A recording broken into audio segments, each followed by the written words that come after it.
بسم اللہ الرحمن الرحیم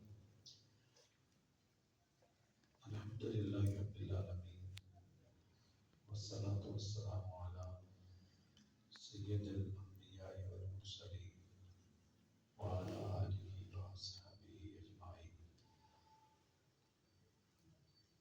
معزز محترم حاضرین و سامعین،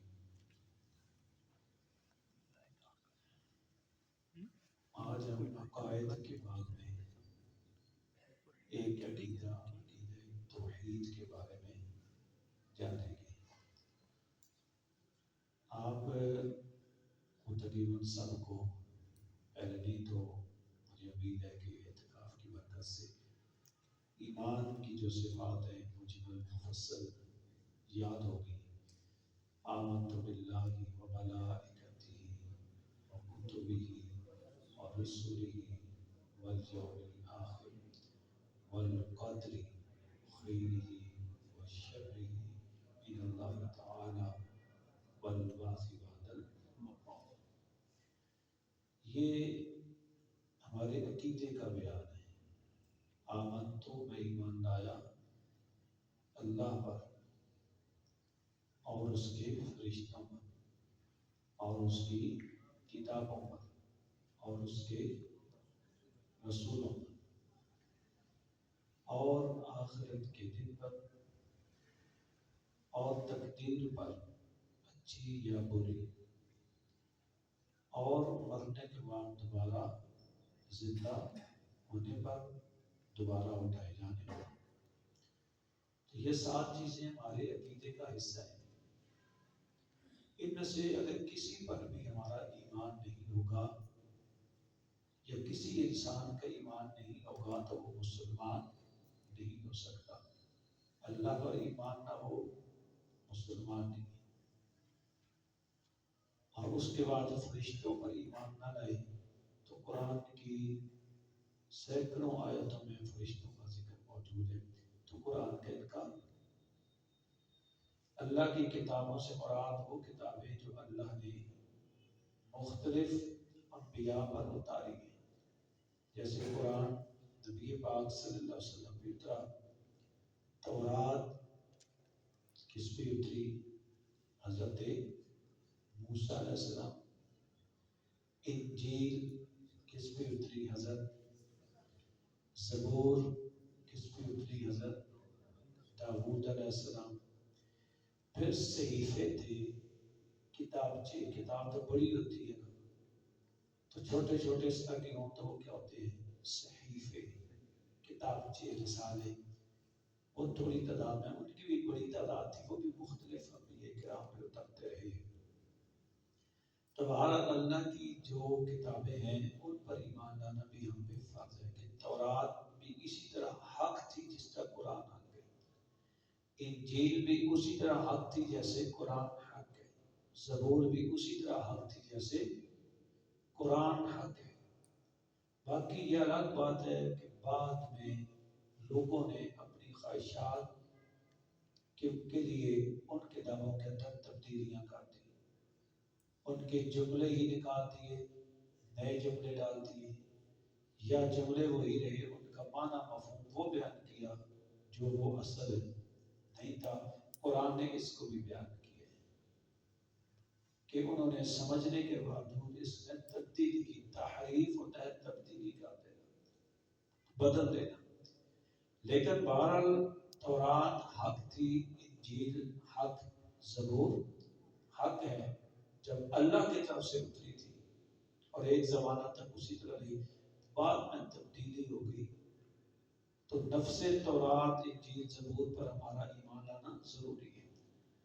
اگر کہیں کوئی میں قرآن کو اللہ کی کتاب نہیں مانتا تو وہ کافر ہے، اور اگر کوئی یہ کہے میں تورات کو اللہ کی کتاب نہیں مانتا تو وہ بھی کافر ہے۔ ہاں یہ کہے کہ تورات کو اللہ کی کتاب مانتا ہوں لیکن جو موجودہ تورات ہے یہ اللہ کی کتاب من نوع نہیں ہے، اس میں تبدیلی ہے، تو یہ بات درست ہے۔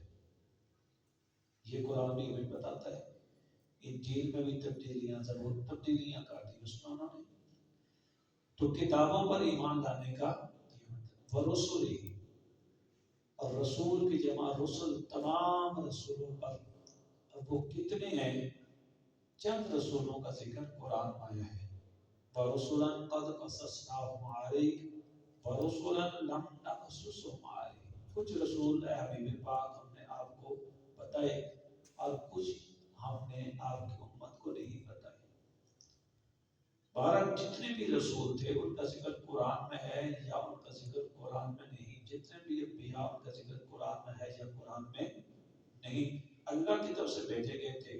تو ہم پہ لازم ہے کہ ہم کہیں کہ جو بھی رسول اور نبی اللہ کی طرف سے مبعوث ہوئے وہ حق تھا۔ ہاں ہم اسے ذاتی طور پہ جانتے ہیں یا ذاتی طور پہ نہیں جانتے۔ اس کا آخرت کے دن پر یعنی قیامت پر ایمان آنا، کوئی کہے کہ میں قیامت کو نہیں مانتا تو وہ کافر ہے۔ اس کا تقدیر پر ایمان لانا، تقدیر کیا ہوتی ہے؟ قدر خیرہ و شرہ، اچھی بری تقدیر۔ اچھی بری تقدیر ہے کہ آدمی کو سکون ملا، خوشحالی ملی، راحت ملی، اپنی جو دل کی خواہشات تھی وہ ملی، وہ بھی اللہ کی طرف سے۔ پریشانیاں آئی وہ بھی اللہ کی طرف سے۔ تقدیر ہوتا ہے پہلے سے اللہ کے ہاں بات طے ہو چکی ہے۔ تقدیر کا معنی کیا ہوتا ہے؟ پہلے سے اللہ رب العزت کی ہاں بات طے ہو چکی ہے، لکھی ہوئی ہے۔ جیسے قرآن پاک میں آتا ہے ایک مقام پہ کہ ما اصاب من مصیبۃ فی الارض ولا فی انفسکم الا فی کتاب من قبل ان نبرأها ان ذلک علی اللہ یسیر۔ جو بھی مصیبت آتی ہے تمہاری جان پہ آتی ہے یا زمین پہ کہیں بھی آتی ہے، جیسے جگہ لگی ہیں زمین پہ برفباری ہوتی ہے، وہ اس مصیبت کے پیدا ہونے سے پہلے ہم نے اسے لکھا ہوا تھا ایک کتاب کے اندر، اور یہ کام اللہ کے لیے بہت آسان ہے۔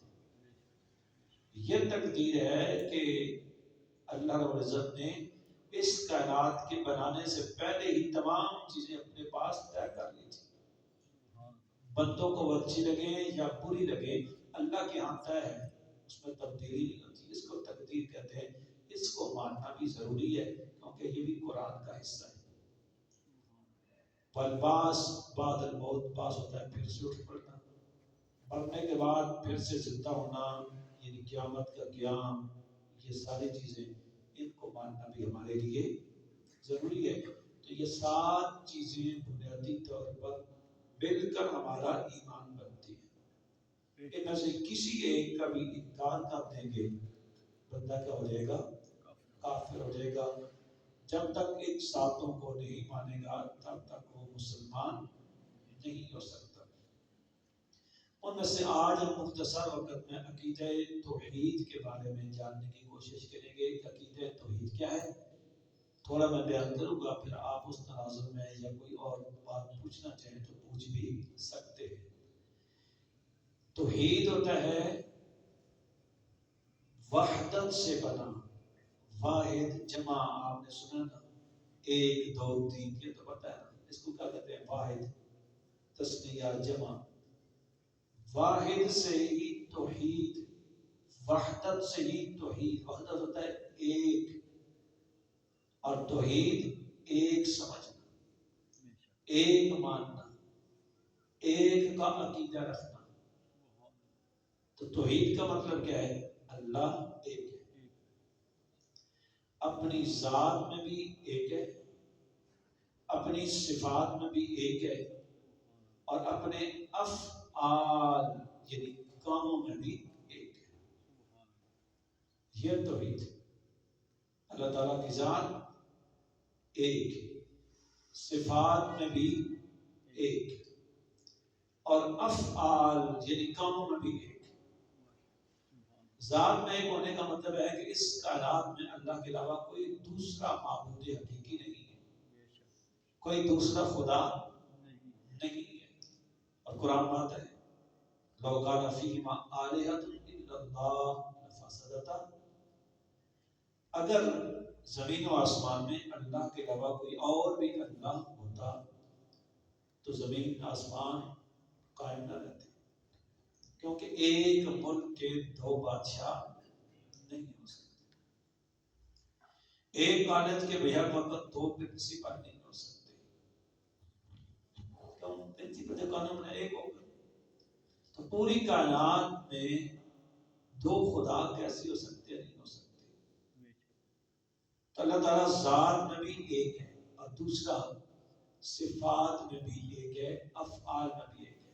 افعال کا مطلب یہ ہے کہ جو کام اللہ کرتا ہے نا کائنات کے اندر وہ خود کرتا ہے، وہ کاموں میں کسی کا محتاج اور کسی کا کام اس کے کام کی طرح نہیں ہے. جیسے وہ بھی رزق دیتا ہے، بندے بھی بندوں کو رزق دیتے ہیں. اللہ تعالیٰ کیا رزق دیتا ہے، ہم بھی ایک دوسرے کو رزق دیتے ہیں. والدین اپنے اولاد کی رزق کا ذریعہ ہوتے ہیں. بچوں کو ان کا رزق کون پہنچاتے ہیں؟ والدین پہنچاتے ہیں.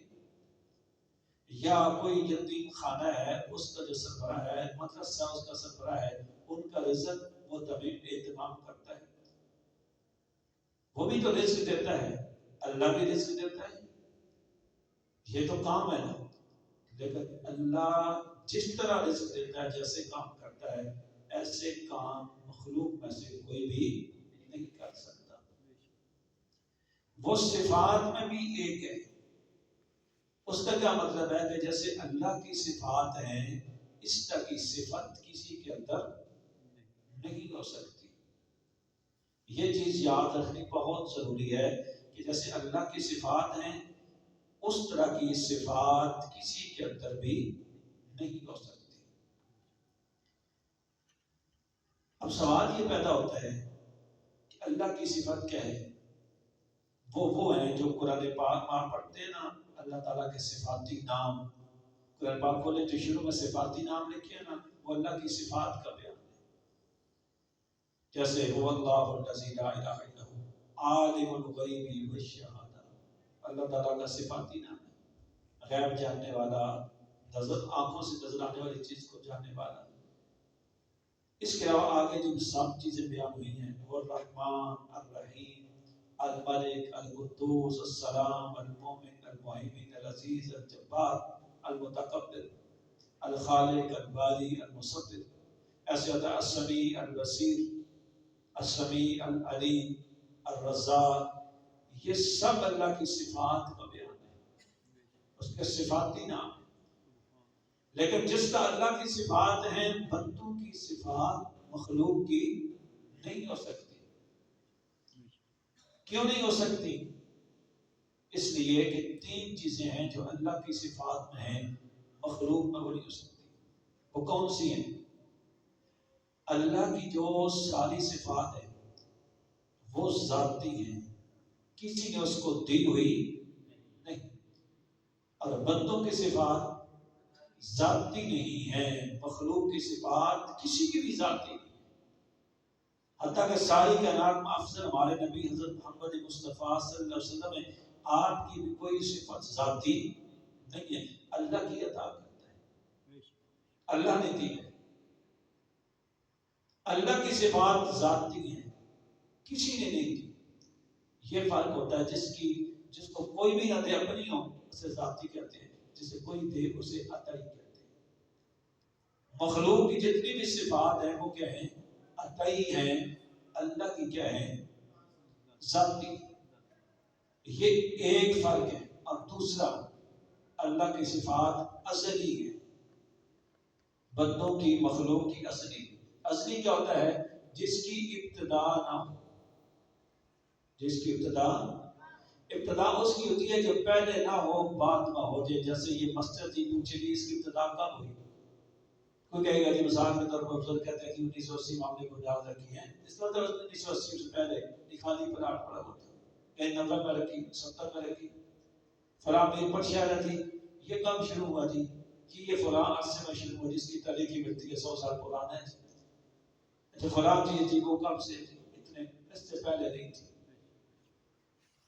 اس کی ابتدا ہے. اور جس چیز کی ابتدا نہ ہو وہ ازلی ہوتی ہے. اور اس کائنات میں اللہ کی ذات اور صفات وہ ہیں کہ جو ازلی ہیں، باقی کوئی بھی ازلی نہیں. ہر چیز کی ابتدا ہے. اور تیسرا کیا ہے؟ ابدی ہے. اللہ کی صفات ازلی بھی ہیں، ابدی، جس کی انتہا نہ ہو، جس کا اختتام نہ ہو، جسے زوال نہ ہو، اسے کیا کہتے ہیں؟ ابدی۔ ساری مخلوقات کی ابتدا ہے، انتہا بھی ہے۔ اللہ کی ذات کی نہ صفات کی نہ ابتدا ہے نہ اختتام اور انتہا۔ یہ تین فرق ہیں بنیادی طور پر کہ جو بندوں کی صفات کو اللہ کی صفات سے جدا کرتی ہے۔ اب میں یہاں پہ عرض کرتا چلوں، بعض لوگ کہتے ہیں کہ دیکھو جی یہ غیب جاننا یہ اللہ کی صفت ہے، یہ اللہ کی صفت ہے۔ آپ کہتے ہیں کہ اللہ کے نبی بھی غیب جانتے ہیں، تو پھر تو آپ نے نبی کو اللہ کے ساتھ ملا دیا۔ آپ بس بچے ہیں کہ بعد آپ اگر خارجیوں سے ملیں گے نا، ٹھیک ہے، تو وہ کیا کہیں گے؟ آپ کہیں گے کہ نبی بھی غیب جانتے ہیں، نبی غیب دان ہے، اللہ بھی غیب جانتا ہے۔ تو غیب جاننا تو اللہ کی صفت ہے، آپ کہیں گے نبی بھی جانتے ہیں، تو نبی کی بھی صفت ہو گئی، تو آپ نے نبی کو خدا سے ملا دیا۔ حالانکہ فرق ہے، اللہ غیب جانتا ہے، مخلوق جانتی ہے، نبی پاک جانتے ہیں، انبیاء جانتے ہیں، اللہ خود سے جانتا ہے، اسے کسی نے بتایا، نبی خود سے نہیں جانتے۔ نبی پاک صلی اللہ علیہ وسلم یا انبیاء کے پاس، فرشتوں کے پاس، جنات کے پاس، مخلوقات کے پاس جتنا بھی غیب کا علم ہے، تھوڑا یا زیادہ ہے، کل اللہ کا دیا۔ کوئی آدمی اگر یہ عقیدہ رکھے کہ کسی نبی کسی فرشتے کے پاس ایک نقطے کا کروڑواں حصہ بھی ذاتی علم ہے، تو وہ بھی کافر ہے۔ ذاتی نبی پاک صلی اللہ علیہ وسلم کے پاس بھی نہیں، فرشتوں کے پاس بھی نہیں، کسی رسول کے پاس بھی، کسی نبی کے پاس، کسی ولی کے پاس نہیں۔ ایک نقطے سے بھی کم، ایک ذرے سے بھی کم اگر علم ہے تو وہ بھی کیا ہے؟ اللہ کا عطا کرنا۔ اور اللہ کے بارے میں اگر کوئی یہ سمجھے کہ ایک نقطے کے برابر بھی کسی نے اللہ کو علم دیا اس کے پاس نہیں تھا، تو وہ بھی کافر ہے۔ یہ ہمارے سنت کا عقیدہ ہے، جیسے لوگ مشرک کہتے رہتے ہیں کہ اگر کوئی یہ خیال کرے کہ اللہ کو کسی نے علم دیا ہے اس کے پاس نہیں تھا، بے شک وہ یہ کہے کہ ایک ذرے کے برابر بھی دیا ہے، تو وہ بھی کافر ہے۔ اور کوئی یہ کہے کہ مخلوق میں سے کسی کے پاس اللہ کے دیے بغیر بھی علم ہے ایک ذرے کے برابر، تو وہ بھی کافر ہے۔ مخلوق کا ذاتی نہیں ہو سکتا، اللہ کا عطائی نہیں ہو سکتا۔ یہ فرق ہے۔ پھر دوسرا، اللہ کا علم غیب ازلی ہے، ابدی ہے۔ حضور کا علم غیب ازلی ابدی نہیں ہے۔ آپ اللہ کی مخلوق ہیں، مخلوق نہ ازلی ہوتی ہے نہ ابدی ہوتی ہے، تو نہ اس کا علم ازلی ہو ابدی ہوتا ہے۔ ہم کہتے ہیں ہاں اللہ کو بھی علم ہے غیب کا، رسول اللہ کو بھی علم ہے، کیونکہ اللہ نے دیا۔ انبیاء کو بھی علم ہے، رسولوں کو بھی علم ہے، فرشتوں کو بھی علم ہے۔ فرق یہ ہے اللہ اور مخلوق کے علم میں، نبیوں کے علم میں، کہ اس کا علم ذاتی ہے، ازلی ہے، ابدی ہے، لیکن انبیاء کا علم ذاتی نہیں ہے، عطائی ہے، ازلی بھی نہیں ہے، ابدی بھی نہیں ہے۔ میں اس کی مزید آپ کو مثالوں سے سمجھاتا ہوں۔ چند ایک مثال ہے جس سے آپ کو پتہ چلے گا کہ کیسے۔ دیکھیں ہمارا خالق کون ہے؟ صرف ہمارا نہیں، کل کائنات، ایک ذرے کا بھی خالق، اور کائنات میں سب سے چھوٹی چیز جو ذرے سے بھی چھوٹی ہے، ایک سب سے چھوٹا جرثومہ جو خود بین سے نظر آتا ہے ویسے نظر بھی نہیں آتا، اس کا بھی خالق کون ہے؟ اللہ۔ کائنات میں جتنا کچھ ہے سب کا خالق اللہ ہے۔ لیکن قرآن پاک میں سورہ آل عمران کی آیت 49 میں آیا ہے، عیسیٰ علیہ السلام فرماتے ہیں انی اخلق لکم من الطین کہیئۃ الطیر، میں خالق ہوں کس چیز کا؟ مٹی گوندھ کے، کیچڑ بنا کے، گارا بنا کے اس سے پرندوں کو بناتا ہوں اور اس میں پھونکتا ہوں، وہ اڑ پڑتے ہیں۔ اخلق، میں تخلیق کرتا ہوں، میں خالق ہوں، عیسیٰ علیہ السلام کہتے ہیں۔ اور قرآن میں اللہ تعالیٰ دوسری مقام پر فرماتا ہے اِذْ تَخْلُقُ، اے عیسیٰ یاد کرو جب تم خالق ہو پرندوں کے، تم پیدا کرتے ہو پرندے، جو پیدا کرے وہ خالق ہوتا ہے. اس طرح کہتے ہیں میں پرندے پیدا کرتا ہوں. اللہ تعالیٰ فرماتا ہے عائشہ تم پرندے پیدا کرتے ہو، تو جو پیدا کرے وہ کون ہوتا ہے؟ خالق ہے. اور قرآن کہتا ہے خالق و کل شیء، اللہ تعالیٰ ہر چیز کا خالق ہے. اور قرآن میں رب ہی فرماتا ہے کہ عیسیٰ تم بھی خالق ہو پرندوں کے.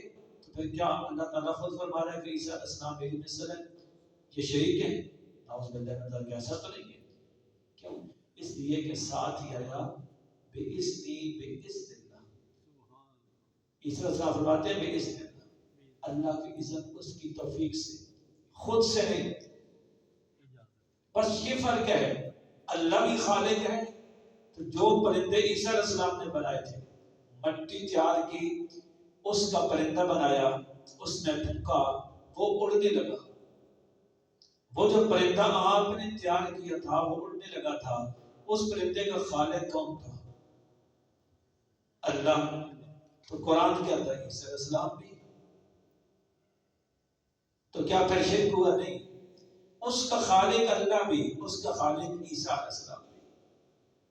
اب فرق کیا ہوگا پھر؟ وہ بھی خالق، یہ بھی خالق. فرق یہ ہے کہ وہ خود سے خالق ہے، وہ کسی کا محتاج نہیں تھا. لیکن عیسیٰ علیہ السلام اللہ کے محتاج تھے. اللہ تعالیٰ نے ان کو یہ جان دی تھی، نہ دیتا وہ نہ پیدا کرتے. وہ خالق تھا، کسی کا محتاج نہیں تھا. لیکن عیسیٰ علیہ السلام مٹی، پانی، پھونکنے کے محتاج تھے، اور پھر ساتھ اللہ کی مدد کے محتاج تھے. یہ فرق ہے.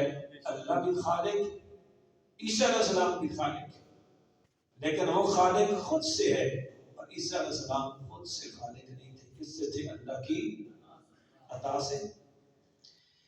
اسی طرح آپ ایک اور چیز دیکھیں،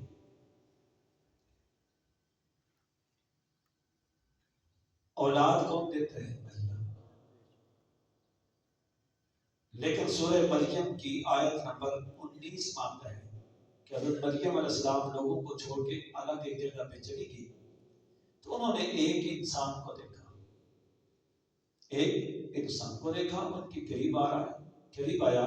تو آپ نے فرمایا اگر تیرے دل میں اللہ کا ڈر ہے تو میں تجھ سے اللہ کی پناہ مانگتا ہوں، میرے قریب نہ.